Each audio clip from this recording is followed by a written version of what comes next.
FBI memo, use mob against Dick Gregory. J. Edgar Hoover sent a memo to the head chump in Chicago, Agent Johnson, to kill Dick Gregory. Huh? This is a white, powerful newspaper that ran the story on the front page. I had a copy before the head of the FBI in Chicago had it. I did. I never committed a crime in my life. And yet,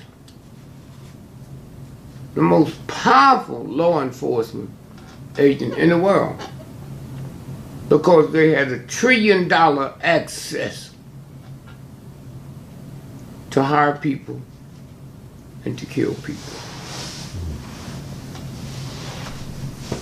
Somewhere, me and Hoover, he dead, I'm still here.